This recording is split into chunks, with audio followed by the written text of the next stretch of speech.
You're listening to the Central Indiana Sports Report with your host, Greg Mengelt. Good morning, good afternoon, or good evening. Whenever you've chosen to listen to the Central Indiana Sports Report, we could not be more grateful. Today is November 20th, 2024.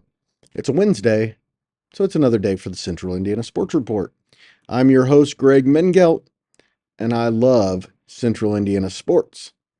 With a busy Tuesday night in girls basketball, we'll get to all those scores, stats, and highlights coming up.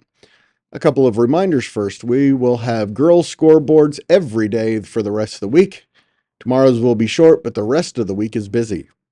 Every afternoon, we go over the previous night's scores and highlights, and we preview that night's games. We'll have previews from Wednesday's games coming up. There are only 3 games, but 2 of them are really good ones. Coming up at the end of this segment is when we will do that.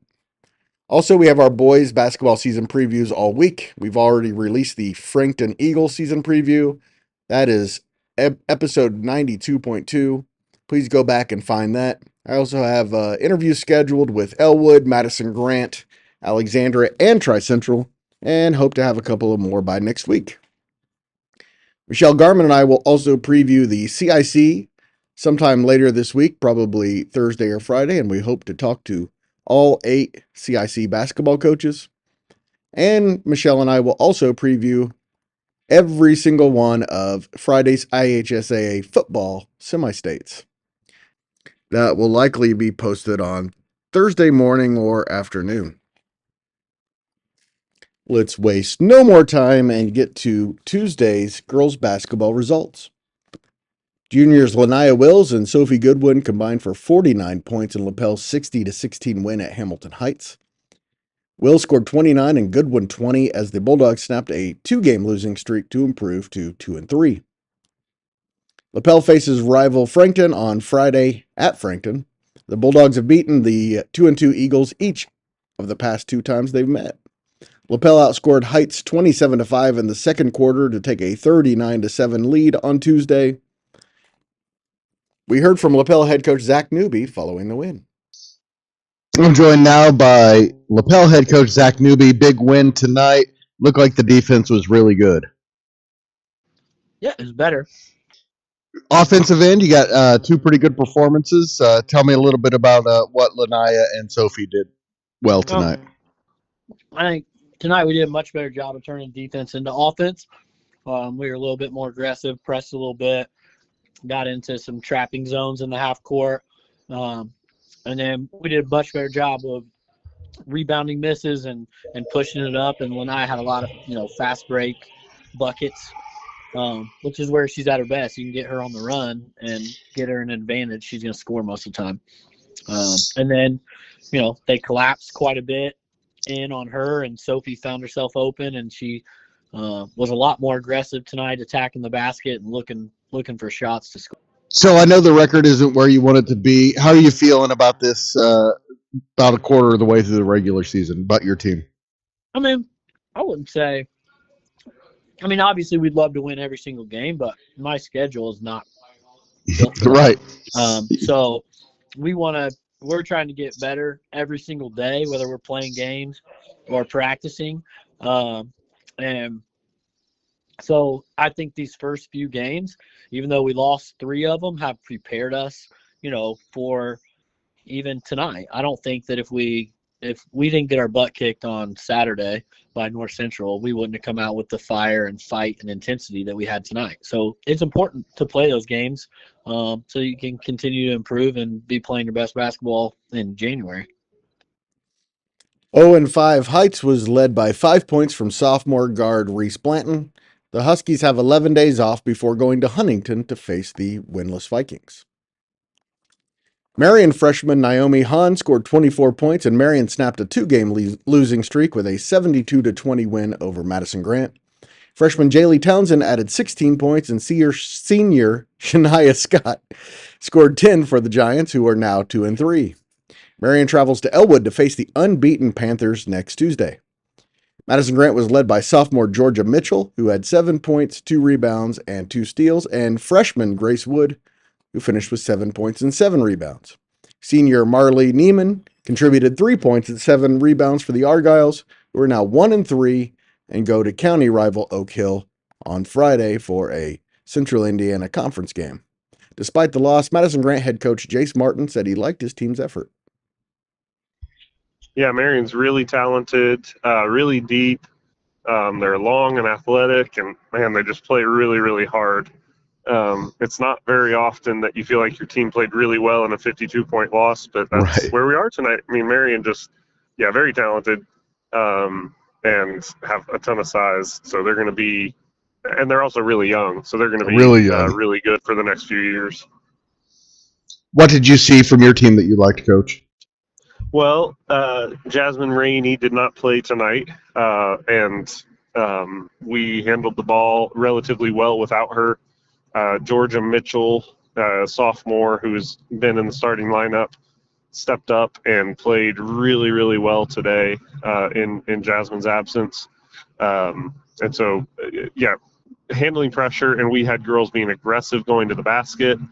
It was really frustrating for me as their coach because they were doing such a good job. Our girls were doing such a good job getting to the basket, but Marion's length bothered their shot so much that they weren't often able to finish. And I just wish for our girls' sake that they had been able to finish a few of them. We shot like 4 for 37 from 2, and it's because of Marion's length. So I was so proud of our girls for the aggression with which they went to the basket, and against a lot of teams, those shots will fall and the score will look a lot different. You mentioned Georgia. Who else played well for you? Grace Wood scored 7 points, made a couple big shots. Madeline Holloway played the best defense I've ever seen her play, and Marley Neiman came off the bench and had 7 rebounds and made a 3-pointer. So those are a few. Really incredible how they all played, but those are a few who really stuck out to me. Mackenzie Farinella scored 10 points, but Tipton shot just 19% from the field and were 0 for 7 from the three-point line in a 49-17 home loss to Northwestern. It's the 4th straight loss for the 1-4 Blue Devils, who go to Western on Friday.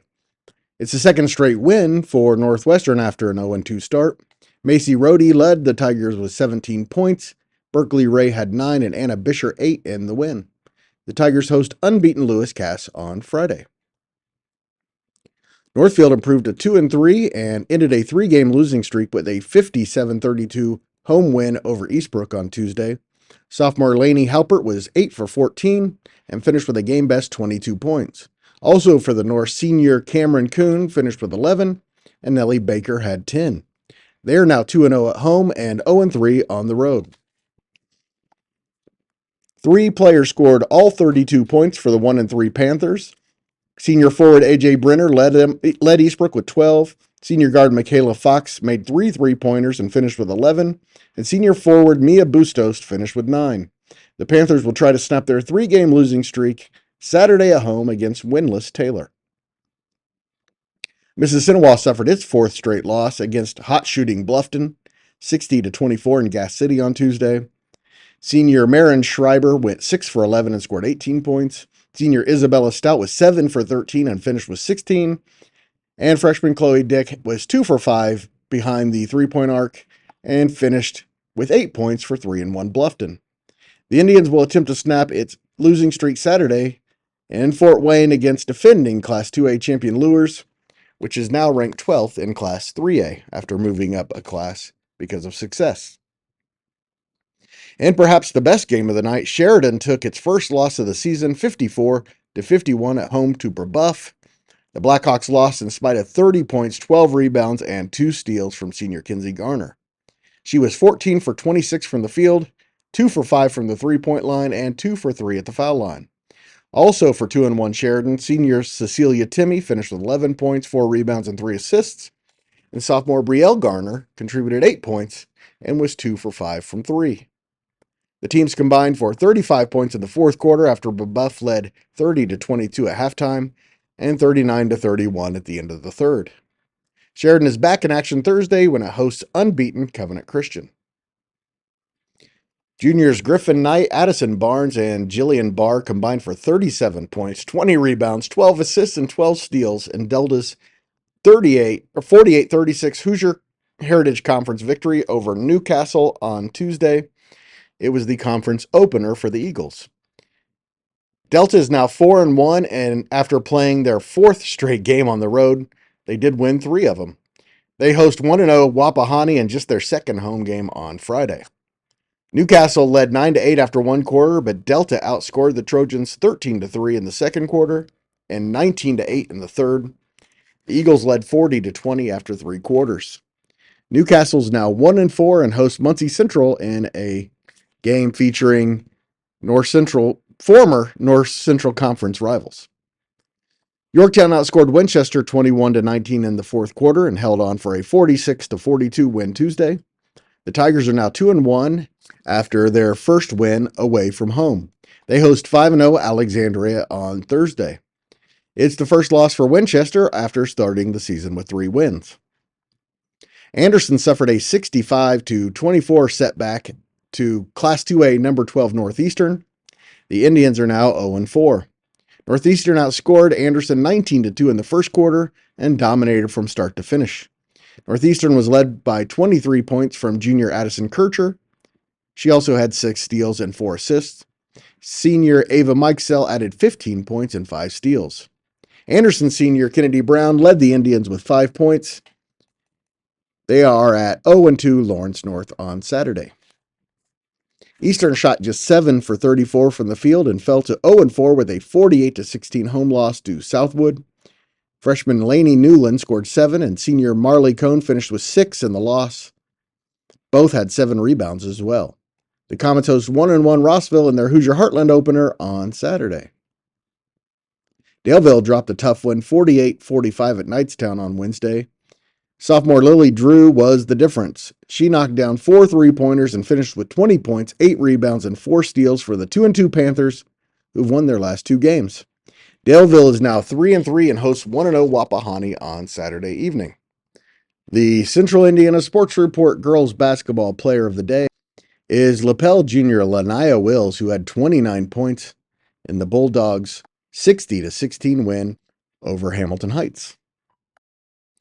To Wednesday's games. Unbeaten Kokomo hosts unbeaten Cass in one of 2 great games on Wednesday night. Very unusual for a Wednesday night during basketball season.